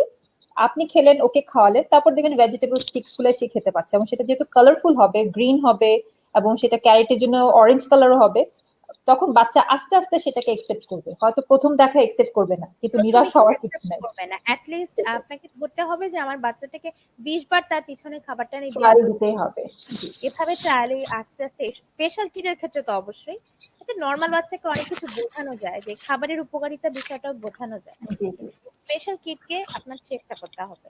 আরেকটা কোয়েশ্চেন আসছে, রেজিয়া খান করেছেন, why autistic kids bite other and herself? আর নিজেদের এটা অ্যাকচুয়ালি ফুডের সাথে রিলেটেড না, বেশিরভাগ হচ্ছে বিহেভিয়ার প্রবলেমের সাথে রিলেটেড হয়ে থাকে, এবং এটার ম্যানেজমেন্টও কিন্তু। হ্যাঁ, ফুড যেগুলো বলেছি ওগুলো কিন্তু বাদ ফার্স্টে দিতে হবে। হ্যাঁ, হ্যাঁ, হ্যাঁ, সেটাই, পেছাতে থাকতে হবে, তারপরে বিহেভিয়ার ম্যানেজমেন্টটা তো আসছে। সেটাই। কেউ যদি এই সবগুলো ফুড দেয় তারপর এক্সপেক্ট করে যে থেরাপিস্ট বিহেভিয়ার ম্যানেজমেন্ট করে দিবে, তাহলে কিন্তু সেটা সম্ভব হ্যাঁ, না। আমি সেটাই বারবার বললাম যে যদি আপনি একজন বলবেন যে আমি একজন স্পিচ থেরাপিস্টের কাছে অথবা অকুপেশনাল থেরাপিস্টের কাছে মাসের পর মাস নিয়ে যাচ্ছি, বছর পর বছর কাজ করছে, বাট বাচ্চার কোনো উন্নতি হচ্ছে না, তখন আপনাকে কিন্তু সবগুলাকে এক এক করে আনতে হবে যে আমার ফুড ম্যানেজমেন্টটা ঠিক আছে কিনা, আমি ফুড কোন ধরনের ফুড ওকে দিচ্ছি, যেটাতে ওর বিহেভিয়ার যে প্রবলেম গুলো থাকে সেগুলো আস্তে আস্তে কমে আসার কথা, সে কাম ডাউন হওয়ার কথা, তার কগনিটিভ লেভেলটা বেড়ে যাওয়ার কথা, তার মাসেল টোনটা ইনক্রিজ করার কথা। সো আমি মনে করি যে ফুড একটা one of the major role play করে থাকে এই কারণ ক্ষেত্রে। এই ফুডগুলো যখন বডিতে ইনটেক হতে থাকে, বডির ভিতরে তাদের নানা রকম কষ্ট হয়। আপা হুম, শুরুতেই হুম, বলেছেন আমাদের লাইভের শুরুতে যে গাট প্রবলেম দেখা যায়। হুম, এই প্রবলেমটা থেকে যেটা হয়, সে অস্থিরতা প্রদর্শন করে, সে হাইপার হয়ে যায় এবং সে রেগে যায়, এক্সপ্রেস করতে পারে না, কামড়ায়। কারণ তার শরীরের ভিতর ইরিটেশন হচ্ছে। একটা মানুষের আপনার বডির কোথাও যদি ইরিটেশন হচ্ছে, মাথা ব্যথা করছে কিংবা আপনার কান চুলকাচ্ছে, আপনি বলতে পারছেন না, বডিতে ইচিং হচ্ছে, আপনি বলতে পারছেন না, কিংবা বলতে পারলেও মাত্রাটা বোঝাতে পারছেন না, তখন কিন্তু আপনি অস্থিরতা করবেন। ওরা সে অস্থিরতায় সেটাই, কামড়ানো শুরু করে, নিজেকে কামড়ায়। বিষয়টা এরকম সেটাই। দেয়। একদিকে তো অস্থিরতা হয়, এবং আরেক গ্রুপ মানুষের দেখবেন যে একদম ডিম হয়ে থাকে, মানে ঝিমায় থাকে, কোনো অ্যালার্টনেস থাকে না, ওদেরও কিন্তু একটা গ্রুপ থাকে যে আপনি যদি বলেন যে না এইসব খাওয়ার পর আমার বাচ্চা তো হাইপার হচ্ছে না, সো আমি তো আমার ফুড গুলো চালিয়ে যেতে পারি, কিন্তু আপনি দেখবেন আপনার বাচ্চার কনসেন্ট্রেশনের লেক হচ্ছে, আপনি দেখবেন যে ল্যাক অফ কনসেন্ট্রেশন তো আছে, এবং তার সাথে চারপাশে ধরেন একটা পাশ থেকে কাচের গ্লাসও পড়ে গেল, কিন্তু সে অ্যাওয়্যার না, সে তার ধ্যানে আছে, তার ইয়েতে আছে। সে তখনই অ্যাওয়্যার হবে যখন আপনি এই বডি থেকে এই পার্টিকেল গুলাকে বার করে নেবেন, তখন সে অ্যাওয়্যার হবে, তখন সে সারাউন্ডিং দেখবে যে না আমার পরিবেশে আশপাশে এরকম করছে, কথা বলছে। রিজিয়া খান যিনি বলেছেন যে my daughter has very strict diet. আচ্ছা, আপনি আপনার ডটারের বয়সটা বলেননি, তার বয়স কিরকম? বয়স ভেরি, মানে এটা খুব ইম্পর্টেন্ট জানা যে কোন বয়সে সে স্ট্রিক্ট ডায়েটে আছে। আর সে হুম, হুম। তার নিজেকে, যদি সে ডায়েট স্ট্রিক্ট হয় তাহলে তার অবশ্যই থেরাপিটা প্রপারলি হচ্ছে না। তার অনেক বেশি টাইম থেরাপি দরকার, তার হয়তো অ্যাসেসমেন্ট করে অনেক বেশি তার অটিজম প্রপার লেভেলটা যে হয়তো। থেরাপিটা দরকার সেটা হয়তো হচ্ছে না। আচ্ছা, সে কি স্পেশাল বাচ্চা, সে কি অটিজম আছে নাকি এডিএইচডি, ব্যাপারটা ক্লিয়ার না তো আপনাকে। এবং একটু আমি যদি বারবার আরেকটি কথা বলেছি যে স্ট্রিক্ট ডায়েটে থাকাটা বড় কথা না, এবং ডায়েটের জন্য যে আমরা স্ট্রিক্ট ডায়েটে যাওয়ার কারণে যেসব নিউট্রিশনের আমাদের ঘাটতি হচ্ছে, সেটাও কিন্তু আমাদেরকে ম্যানেজ করতে হবে, হ্যাঁ যে পূরণ করতে হবে। পূরণ করতে হবে। সেটাই যে মানে যেমন ধরেন আমরা সাপ্লিমেন্ট দিয়ে বলেন, আদার ফুডস দিয়ে বলেন, সেটাকে কিন্তু ঘাটতিটাকে পূরণ করতে হবে। কারণ আমি যতবারই বলবো দুধটা বাদ দাও, কিন্তু ক্যালসিয়ামের সোর্সটাকে তো আমি বাদ দিতে পারি না, যে ক্যালসিয়াম তো আমার বডিতে লাগবেই। এজন্য টেস্ট করা লাগবে। আর টেস্ট করার কথা, সেটাই। এটার জন্য আপনারা পেডিয়াট্রিক্স এর ডক্টরের সাথে দেখা করতে পারেন, ডায়েটিশিয়ানের সাথে দেখা করতে পারেন। তারা টেস্ট দিবে যে বাচ্চার বডিতে সব নিউট্রিশন ঠিক মতো আছে কিনা, যেগুলো নিয়ে সেগুলোর সাপ্লিমেন্টস দিবে, সেভাবে জিনিসটা আগাবে। হুম, আর হচ্ছে কি, আর না, আর কোশ্চেন নেই, কোনো কোশ্চেন নেই আপু। তাহলে আপনার সাথে আজকে অনেক কিছু জানতে পারলাম। আর হচ্ছে আমার মনে হয় মানুষের কাছে হয়তো বা এই প্রশ্নের উত্তরটা কিছুটা পরিষ্কার হয়েছে যে কেন ডাক্তার বারবার ডেইরি প্রোডাক্ট, আটা ময়দা এবং চিনি নিষেধ করে। আর এই নিষেধটা শোনা উচিত। আর শুধু স্ট্রিক্ট ডায়েট দিয়েই না, বাচ্চাকে খুব প্রপার থেরাপির মধ্যে রাখতে হয় বাচ্চাকে কিছুটা নর্মাল করতে হলে। কারণ আহ, শুধু মানে একটা স্পেশাল কিডের ক্ষেত্রে অনলি ডায়েট কিংবা অনলি বায়োমেডিকেল ট্রিটমেন্ট কিংবা শুধু থেরাপি কোনোটাই কাজে দিবে না। এটা একটা প্যাকেজের মতো, আমি এটা গত লাইভেও বলেছি, এটা package. Speech therapy, occupational therapy, exactly. ABS therapy সব কিছু মিলিয়ে তারপরে বাচ্চাটার উন্নতি আশা করা যায়। একটার থেকে সেটাই। একটা বাদ দিয়ে কিছু একটা ল্যাক হলেই বাচ্চাটা পিছিয়ে থাকবে। জি, জি, এবং এটা অনেক অবশ্যই। টাইম নেয়। অনেক ডায়েটের ক্ষেত্রেও ডায়েট কন্ট্রোলটা, ডায়েটটা যখন আপনি কন্ট্রোল করে ফেলবেন যে আমি ফুডগুলো দিচ্ছি না, এটা কিন্তু 100% কন্ট্রোল করা অলমোস্ট ইম্পসিবল। কিন্তু যদি আমি 70%ও কন্ট্রোল করতে পারি, 80%ও পারি, এটা কিছুটা সময় দিতে হবে।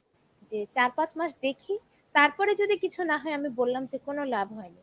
কিন্তু যারা যারা অ্যাকচুয়ালি কন্ট্রোল করেছেন সবারই উন্নতি হয়েছে, সবার বাচ্চার উন্নতি হয়েছে। কন্ট্রোল করার ক্ষেত্রেও আমি সেটাই বারবার আরেকটি কথাই বলে দেবো যে যখন আপনি বাচ্চাকে বলবেন যে না আমি এই দুটো জিনিস দিচ্ছি না, অবশ্যই বায়োমেডিকেল টেস্ট গুলো অবশ্যই করে নেবেন। বিকজ দেখা যাচ্ছে যে বাচ্চার যে ঘাটতিটা আছে ওটার কারণেও বাচ্চা হয়তো ইমপ্রুভ করছে না। যেমন ধরেন ওর বডিতে যদি ফাঙ্গাসটা বেশি থেকে যায়, আপনি ফাঙ্গাল ফুড দিচ্ছেন না, ওর বডিতে আছেই, যেটা আছে সেটাই ওকে এমন ভাবে টক্সিন প্রডিউস করে করে এমন ভাবে নাম করে দিচ্ছে যে ও আর নিতে পারছে না। তো আমি বলবো সবকিছু টেস্ট করে সেটা সাপ্লিমেন্ট দিয়ে হোক অথবা ফুড নিউট্রিশন দিয়ে হোক আমরা বাচ্চাকে এগিয়ে আর নিতে আমার পারি। আরেকটা কোশ্চেন, হেভি মেটালের হুম। জন্য আমরা ডেইলি লাইফে কি কি স্টেপ নিতে পারি? যে বডিতে হেভি মেটাল, আচ্ছা ভাষাগুলো হ্যাঁ। কি হঠাৎ করে একটা মানুষের জন্য, যে বডিতে হেভি মেটাল কি জিনিস হতে পারে আচ্ছা, ব্লাডে? হেভি মেটালের মধ্যে যদি আমরা বলি যেমন ধরেন লেড, আর্সেনিক, তারপর কোবাল্ট, এই টাইপের কিছু মেটাল জিনিস থাকে যেটা আমাদের বডিতে টক্সিনের মতোই বলে আমরা কাজ করে, যেটাকে আমাদের বডিতে বিভিন্নভাবে ওই একই কথাই আবার বলবো যেটা বের হয়ে যেতে পারে, হয়তো ওদের বডিতে সেটা বার করার প্রক্রিয়ার মধ্যে কোনো সমস্যা থাকে, সো বার হতে পারে না। এবং সেটা যেটা দেখা যায় আমাদের বিহেভিয়ার প্রবলেম থেকে বলেন, তারপর আমরা একটা যেটা বলি ইউরিন প্রোফাইরিন, এটা একটা মেডিকেল টার্ম নিয়ে বলছি, সেখানে হচ্ছে প্রোফাইরিয়া বলি, সেটা বেড়ে যায়। সেটা কি হয়, নর্মালি যে আমাদের হিমোগ্লোবিন তৈরির জন্য যে হিমটা লাগে সেটা তৈরি হতে পারে না। এবং দেখা যায় যে ফলেটেরও প্রবলেম দেখা যায়, যে ফলেটটাকে আমরা যেটা আমাদের বডিতে এবং ডিএনএ বা আরএনএ যেটা আমাদের বডি বিভিন্ন কোষের জন্য দরকার হয় সেটা আমরা নিতে পারছি না। সো হেভি মেটালটাকে বডিতে যখন নর্মাল বাচ্চা থেকে ওদেরও দুজনই ধরেন এক্সপোজ হচ্ছে, কিন্তু সে এক্সক্রিয়েট করতে পারছে, বাট যে বাচ্চার স্পেশাল কিড সে পারছে না। সো তাকে আমি যদি ডিটক্সিফাইড করতে চাই, তাহলে দুটো পদ্ধতি হচ্ছে, একটা হচ্ছে বাসার ম্যানেজমেন্টের উপরে, যেটা হচ্ছে আমরা ফিল্টার 7 লেয়ারের ফিল্টার যেটা বলি, সেটা অনেক সময় বলে যে মেটালটা ফিল্টার হয়ে যায় ফুটানো পানিটা খাওয়ানোর ক্ষেত্রে। তো 7 লেয়ার ফিল্টার যুক্ত ফিল্টারটা ব্যবহার করে আমরা পানি ফুটিয়ে খাওয়াতে পারি। এবং অ্যালুমিনিয়াম জাতীয় ডেকচি ওগুলো আমরা ব্যবহার না করে, হাঁড়িগুলো ব্যবহার না করে মাটির হাঁড়ি অথবা নন স্টিকি জিনিসগুলো ব্যবহার করতে পারি। তো তো সেক্ষেত্রে মাটির হয়তো হাঁড়ি কিংবা আমরা স্টেনলেস স্টিলও ব্যবহার করতে পারি জি জি স্টেনলেস রান্নার স্টিলটা জন্য। ইউজ করতে পারি, লাইক যেটা থেকে বাচ্চার আপনার আম, ভাত থেকে তরকারি যত কিছু রান্না হবে সবকিছু এদের মাটির হাঁড়ি আর স্টেইনলেস হ্যাঁ। স্টিল, জি জি। এই জাতীয় আপনি বোধহয় বলছেন। এবং জি, এবং অ্যালুমিনিয়াম। যেটা দেখা যায় যে আমাদের রাইসটা যেটা আমরা ইউজ করি অনেক সময় দেখা যায় যে সেটাও কিন্তু পলিশ করা রাইসটা থাকে। সো আমরা যদি ধরেন খাবার 1 থেকে 2 ঘন্টা আগে ভিজিয়ে রাখি, ভিজিয়ে রাখার পর সেটা যদি ধুয়ে নিই, সেটা কিন্তু আর্সেনিক মুক্ত হয়ে থাকে। এবং পানিটার জন্য, পানি তো মেনলি আমাদের আর্সেনিকটা আসে, তো সেক্ষেত্রে আমরা যেটা করতে পারি পানিটাকে ফুটিয়ে মানে ওই 7 লেয়ারের ফিল্টারটা ব্যবহার করে বাচ্চাকে খাওয়াতে পারি সেই ফুটানো পানিটা। আর আর আরেকটা জিনিস মনে হয় রাইসের ক্ষেত্রে হঠাৎ মনে আসলো আমার, যে ব্রাউন রাইস, যদি জি আমরা জি গ্রাম ব্রাউন রাইসটা। আনতে পারি, সেটা যদি জি খাওয়াতে পারি সেটা আরো ভালো। কারণ এসব বাচ্চারা অনেক ক্ষেত্রে খুব কনস্টিপেশন থাকে, এই জি। রাইসে কনস্টিপেশনটাও দূর হয়, প্লাস এটা মানে আর্সেনিকও কম থাকে, সবকিছু ভালো। সেই রাইসটা আপনি 2 ঘন্টা থেকে 3 ঘন্টা মানে ভিজিয়ে রাখতে হবে। তারপর হুম, হুম। হাতের মার ফেলে রান্না, যেটা সেটা মার জি, ফেলে জি। রান্নাটা করতে মার হবে। ফেলে রান্না করতে হবে। সেটাই। বসা ভাত না করে মারটা ফেলে দিয়ে তারপর আমাদের তাহলে রান্না করতে বডি হবে। মেটাল মানে বডিতে ইনটেক হবে কম। ব্যাপারটা হচ্ছে আমি যদি ব্যাড মেটালস ইনটেক কম করি তাহলে তো আমার বডিতে সেটা ঢুকলো সেটাই। কম, বাচ্চার জন্য সেটা ভালো। জি, অনেক ক্ষেত্রে এবং দেখা যায় বাসার সবাই হয়তো এটা মেনটেন করতে চায় না, এক্ষেত্রে বাচ্চার ক্ষেত্রে আলাদাভাবে রান্না করেন, তবুও সেটাই। বাচ্চার জন্য কাজে আসবে। এবং আমি আরেকটা জিনিস বলবো যে বডিতে যখন যখন যে মেটাল গুলা জমা হয়ে গেছে, যেটা আমাদেরকে বডি থেকে বার করার ব্যবস্থা কি সেটা হতে বলতে পারেন, যে এটা মেনটেন করলে, যে আমি বাসার যে বিষয়গুলো বললাম, চালের ক্ষেত্রে বলেন অথবা পানি পানি ফুটানোর ক্ষেত্রে বলেন, অথবা যে রান্নার দক্ষতার ক্ষেত্রে, এগুলো ওইসব ব্যবহার করে আমরা যেটা করি তার ইনটেকটা কমাতে পারি। আর বডিতে যেসব জমা হয়ে আছে বা যেগুলোকে আমি টক্সিফাইড হয়ে আছে, সেগুলোকে কেমনে বার করবো? তো চিলেটিং কতগুলো এজেন্ট পাওয়া যায়, সেটা হচ্ছে ট্যাবলেট ফর্মেই বলেন। সেটা আবারই আমাদের মানে ডক্টরের শরণাপন্ন হতে হবে, যে কত ডোজে দেব, কোন চিলেটিং এজেন্টটা ব্যবহার করব, সেটা ব্যবহার করে বডিকে ডিটক্সিফাইডও করা যায়। এখানে আরো প্রশ্ন আছে, স্বর্ণা পপি চৌধুরী, উনি বলেছেন, is liking relatedly with food or supplement, with food or supplements এর সাথে সম্ভবত উনি বলতে চেয়েছেন যে বাচ্চার হয়তো বা লিকিং টেন্ডেন্সি আছে, সবকিছু হয়তো বা চাটে, এইটা হ্যাঁ, কি? হ্যাঁ, হ্যাঁ, পিকি ইটার, যেটাকে আমরা বলি পিকি ইটার, যেটা না হচ্ছে না, সবকিছু। পিকিটার বলেনি সম্ভবত, উনি বলতে চেয়েছেন is liking relatedly relatedly with food or supplements, মানে ফুড সাপ্লিমেন্টস এর সাথে বাচ্চার লিকিং টেন্ডেন্সি, যে অনেক বাচ্চা ছোট বাচ্চাদের মতো চাটতে থাকে বড় হয়ে জিনিসপত্র, হুম, এটা কি হুম, হুম, হুম। ফুডের সাথে জড়িত কিনা, এই প্রশ্নটি করেছেন। এটা তো অনেক সময় বলে থাকে যে বাচ্চার সেন্সরি বলেন বা টেস্টের সেন্সরি প্রবলেম থেকে হয়ে থাকে, যে এটার টেস্ট কেমন, এটা মানে চুই করলে কেমন লাগে, সেটার জন্য কিন্তু লিক করে দেখে, এটা একটা রিজন হতে পারে। এবং অনেক সময় বলে যে আয়রন ডেফিসিয়েন্সিতে কিন্তু বাচ্চা মেটাল জাতীয় জিনিসগুলো বেশি লিক করে থাকে। আয়রন ডেফিসিয়েন্সি আছে কিনা তাহলে টেস্ট করতে হবে, সে একই জি, ঘটনা জি। আবার ব্লাড টেস্ট করতে হ্যাঁ, হবে, তার আয়রন ডেফিসিয়েন্সি আছে কিনা ডক্টরের কাছে যেতে হবে, প্লাস অকুপেশনাল থেরাপিস্ট দেখাতে হবে, তার সেন্সরি প্রবলেম আছে কি কি সেটা ফাইন্ড আউট ইস্যুটা আছে করে। কিনা। জি, জি, হ্যাঁ, জি। তার সেন্সরি ইস্যুস আছে কিনা।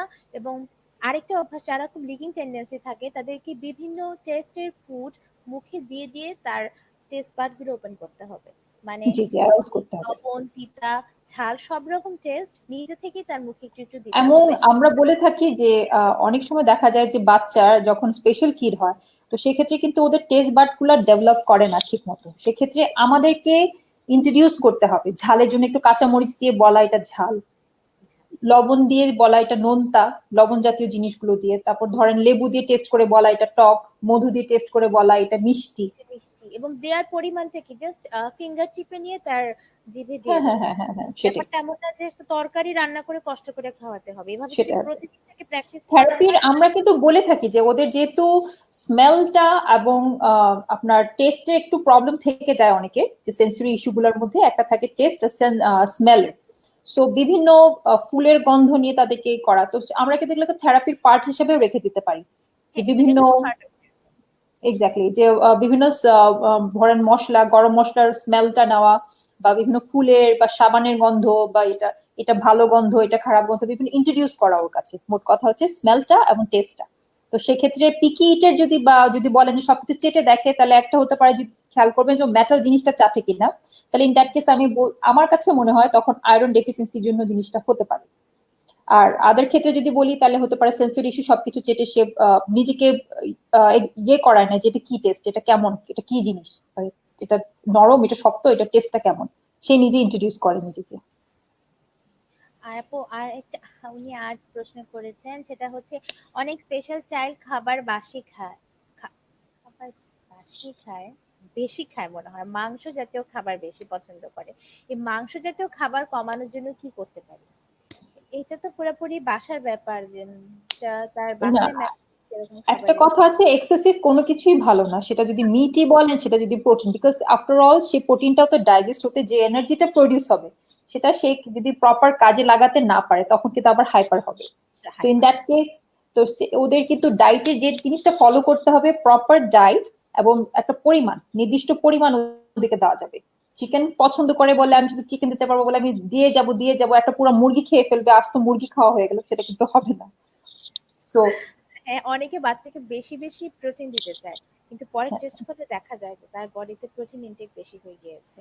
এবং অতিরিক্ত প্রোটিন আমি যতটুকু জানি কিডনির জন্য ভালো না। সেহেতু হ্যাঁ একটা সেটা। ব্যালেন্স ডায়েট দিতে হবে বাচ্চাকে, ছোটবেলা থেকে অভ্যাসটা সেভাবেই করতে হবে। আর বাসায় ব্যাপারটা কি, আমি যদি আমার বাচ্চাকে অনেক খাবার না দিই, সে কিন্তু খেতে পারবে না। এটা আমার সাপ্লাইয়ের উপর কিছুটা ডিপেন্ড করে, আমি বারবার বলছি। এটা প্যারেন্টস এর দায়িত্ব, বাচ্চার না। বাচ্চারা তো সবকিছুই খেতে চাইবে, আর টেস্টি আমি ফুডগুলো বেশি আরেকটা খাবে। জিনিসও বলবো যে যদি মিটটা বেশি খেতে চায় বা বেশি খেয়ে ফেলা হয়, তাহলে আপনি অন্য কোনো ফুড দিয়ে আগে ওর কিছুটা পেট ভরে রাখা, বা ওর যে ইনটেক পরিমাণটাকে তখনই কমিয়ে ফেলতে পারেন, তাহলে সে মিটের পরিমাণটা তো নিশ্চয়ই একটা সময় সে বুঝবে যে না, সে আর নিতে পারছে না, বা ও done, is done with his food. So তখন দেখা যাবে সে এমনি কমিয়ে ফেলবে জিনিসটাকে। আর হচ্ছে তনুশ্রী চক্রবর্তী আপু বলেছেন very important discussion, thanks a lot. আচ্ছা, আজকে আমি মোটামুটি আমাদের যা যা প্রশ্ন এসেছে আমরা অ্যান্সার দেওয়ার চেষ্টা করেছি, জানি না কতটুকু দিতে পেরেছি আপু। তবে ডিসকাশনটা অনেক ইম্পর্টেন্ট ছিল এবং কেউ যদি ফলো করে সুপ্রতিতই হবে। হোপফুলি আমাদের ডিসকাশনটা ফ্রুটফুল হবে সবার জন্যই, এবং প্রত্যেকটি বাচ্চারই কাজে আসবে। এবং আশা করি যে এখন আমাদের অনেক মানে যে জিজ্ঞাসু মনটা ছিল যে কেন আমাদেরকে ডক্টর এইসব জিনিস মানা করে এবং কি কারণে মানা করে, আমরা তার উত্তরটা পেয়েছি আমি আশা করব। জি, আমিও সেটাই আশা করি। আর এটা আসলে মানে প্রতিটা স্পেশাল বাচ্চার মায়ের মাথায় প্রশ্নটা খুবই মানে মানে খুবই নক করে যে দুধ বন্ধ বাচ্চার এটা কেমন কথা বলছে, এ কেমন কথা, এবং বন্ধ করতে চায় না, বাসায় এসে বন্ধ করে না, দুধটা খাওয়াতে থাকে দুধ জাতীয় খাবার। জি এটা প্লিজ আপনারা বন্ধ করবেন, এবং এটার সাপ্লিমেন্ট হিসেবে কি দেওয়া যায় এটার বিষয়ে ডাক্তারের সাথে কথা বলবেন, ডায়েটিশিয়ানের সাথে বলবেন। কিন্তু দুধটা দিবেন না যদি আপনার স্পেশাল কিড হয়ে থাকে, কারণ এটা বন্ধ করলে আপনি অনেক উপকৃত, আপনিই হবেন সবচেয়ে বেশি উপকৃত। এবং এক্স্যাক্টলি। যখন দেখা যায় যে ভালো রেজাল্ট আসে তখন কিন্তু প্যারেন্টস খুব উৎসাহী হয় এবং সেটা কন্টিনিউ করতে থাকে সেই ডায়েটটা। জি আর জি। খাবারের একটা মজা আছে, যে খাবারটা মানুষ খায় না, এটা না খেতে খেতে এমন হয় এক সময় না তার মজা লাগে না। যে বাচ্চা সুগার খেয়ে অভ্যস্ত না, বড় হলে কিন্তু সে মিষ্টি জাতীয় খাবার এমনিও পছন্দ করবে না, কারণ তার অভ্যাসটাই গড়ে ওঠে। সেটাই। আর আমাদের যদি দুঃখই থাকে যে আমরা মিষ্টি দিলাম না, গ্লুকোজ দিলাম না, তাহলে তো আমি বললাম ইনস্টিড অফ সুগার আমি তাকে মধুটা দিতে পারি, ম্যাপেল সিরাপ, এমন অনেক কিছু খাবার আছে যেটা আমাদের মিষ্টি চিনিটা অ্যাড না করলেই হয় না। তো সেক্ষেত্রে আমরা মধুটাকে ব্যবহার করবো, নাহলে ম্যাপেল সিরাপটাকে ইউজ করব। আরেকটা প্রশ্ন এসেছে মঞ্জুরি রহমানের, সেটা হলো আমার বাচ্চা ইদানিং ব্ল্যাক কফি পানি ছাড়া শুকনা খেতে পছন্দ করে, এটা কমাবো কিভাবে? আমার কোশ্চেন হচ্ছে আপনার বাচ্চা ব্ল্যাক কফি পানি ছাড়া পেলো কিভাবে?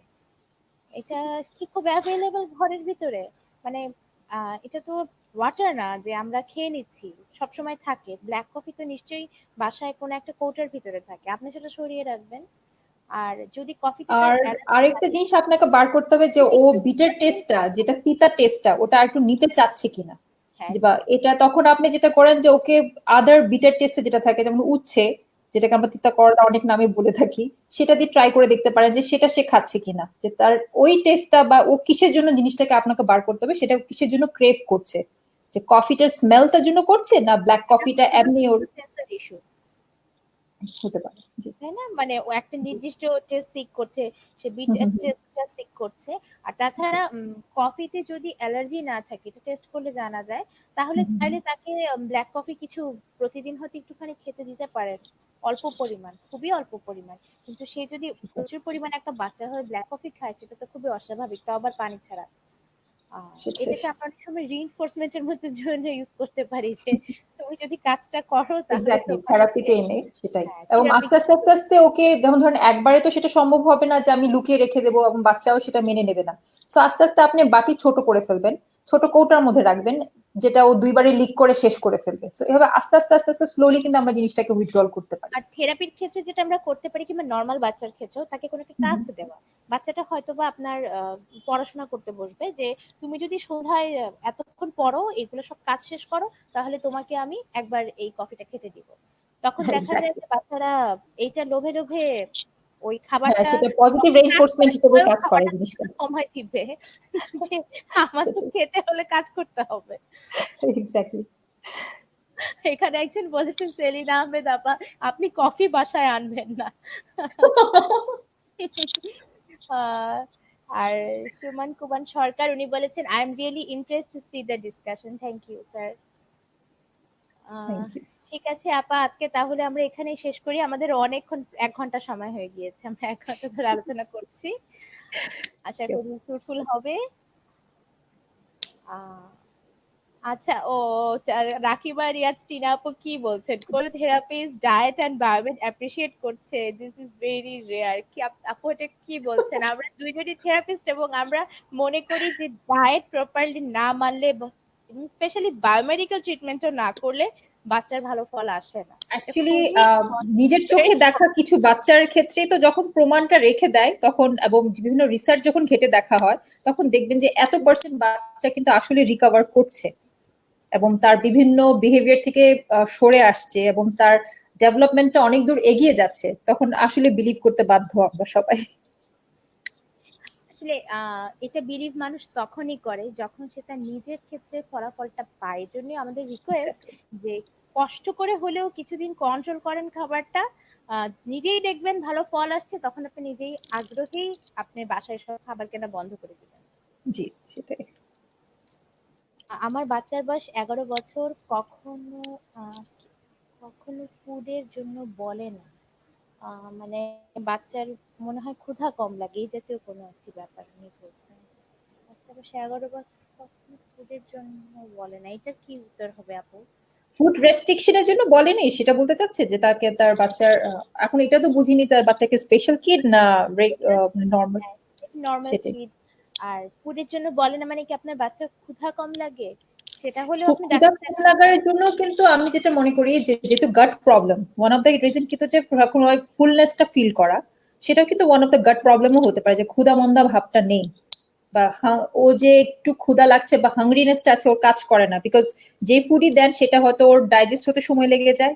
আমি যে ক্ষেত্রে বলছি যে বাচ্চার ক্ষুধা লাগে না বা বাচ্চা ফুড ডিমান্ড করে না, যদি এরকম হয়ে থাকে, তো সেক্ষেত্রেও আমি বলবো যে আপনার একবার হলেও ডক্টরের কাছে যাওয়া উচিত, দেখানো উচিত যে বাচ্চার মানে আমি যেটা বলবো অ্যাবডোমেন ডিস্টেনশন, যেটা বলি যে পেট ফেপে থাকা বা ফুড ডাইজেস্ট হচ্ছে না এই জন্য গ্যাস হওয়া বা বার্প করে কিনা বা এরকম প্রবলেম আছে কিনা, সেগুলো একটু সর্ট আউট করা উচিত। সর্ট আউট করা উচিত, হ্যাঁ। আর আপনি একটা কথা বলেননি যে আপনার বাচ্চা special kid, special child never ask for food. Swarna Popy Chowdhury, special child never ask for food. না, এটাতে আমি সরি একমত হতে পারলাম না। খাবার চায়, অবশ্যই চায়, এবং তাদের অনেক অবভিয়াসলি ডিমান্ড থাকে, তারা স্পেশালি কিছু খাবার পছন্দ করে, ইনফ্যাক্ট তারা পার্টিকুলার ফুডই বারবার চায়, এটা হলো সেটাই আমি যেটা বললাম যে ওদের ফুড সিলেক্টিভিটি অনেকের থাকে। হ্যাঁ, অবভিয়াসলি স্পেশাল কিট এক একজন এক এক ধরনের হয়, এক এক ক্যারেক্টারিস্টিক্স ধারণ করে থাকে। তো সেক্ষেত্রে হয়তো বাচ্চা ফুড ডিমান্ড করেন, আমি যে বলেছিলাম যে বাচ্চার হয়তো আমি যে একটা হাংরি আছি এই বোধটাই হয়তো জন্মায়নি, বা সেই বোধটাই হয়তো সে এখনো আনতে পারে নাই, সেক্ষেত্রে কিন্তু হতে পারে। কিন্তু special kid can ask for food, আসলে জিজ্ঞেস করতে পারে হয়তো এবং চাইতে আপনার পারে। বেবিটা চাচ্ছে না, আপনার বেবিটা হয়তো ফুড চায় না, কিন্তু এমন না যে সব স্পেশাল কিডই ফুড চায় না। এটা ওর ক্ষেত্রে সেটাই স্পেশাল হতে পারে, একটু ইউনিক তো হতেই পারে যে ও হয়তো ক্ষুধা লাগে কম, কিংবা ক্ষুধা লাগলেও খাবার চায় না। সেটাই এটা এটা আপনাকে ফিগার আউট করতে হবে যে আসল কারণটা কি, যে বাচ্চা ফুড চাবে অবভিয়াসলি এটা কথা, এবং ধরেন 4 থেকে 5 ঘন্টা পরে তো বাচ্চা ফুড চাওয়ার কথাই, কেন চাচ্ছে না সেটাও কিন্তু একটা চিন্তার বিষয়, এবং সেটা কিন্তু আপনাকে ফিগার আউট করতে হবে যে কেন চাবে না, সে কেন ডিমান্ড করবে না। ঠিক আছে আপু, আমরা আজকে আলোচনা মনে হয় এখানে শেষ করি, অনেকক্ষণ হয়ে গিয়েছে, অনেক সেটা কোশ্চেন অনেক এসছে। আম, থ্যাংক ইউ যারা সবাইকে অনুষ্ঠানটির কোয়েশ্চেন সাথে করার জন্য। থেকেছেন, হ্যাঁ তাদের সবাইকে অনেক অনেক ধন্যবাদ। এই তো আমাদেরকে অনেক উৎসাহ দিয়েছেন আপনারা সাথে থেকে। আর যদি এরপরও কোনো প্রশ্ন থাকে কিংবা যে কোনো থেরাপি রিলেটেড প্রশ্ন, শুধু ফুড না, স্পেশাল কিডের ক্ষেত্রে, তাহলে স্পেশাল সাপোর্ট পেজে দয়া করে ইনবক্স করবেন, ওখানে ইনবক্স করলে উত্তর দেওয়ার চেষ্টা করা হবে। ধন্যবাদ। আর আপু আপনাকেও আসার জন্য অনেক অনেক ধন্যবাদ। থ্যাংক ইউ আপু আমাকে ডাকার জন্য, এবং আই হোপ আমার এতটুকু নলেজ হলো সবার কাজে আসবে এটাই আশা করছি, এবং I am grateful to you আমাকে ডাকার জন্য। যদি থ্যাংক ইউ। এমন হয় যে আপনার সাথে কথা বলে ইনবক্সে আমাদের কাছে আরো রিকোয়েস্ট আসে যে মানুষ আরো জানতে চাইছে ফুডের বিষয় কিংবা অন্যান্য থেরাপির বিষয়, তাহলে জি আমি জি, আপনাকে আবার আমন্ত্রণ জানাবো। ওকে থ্যাংক ইউ আপু। ঠিক আছে, আল্লাহ হাফেজ।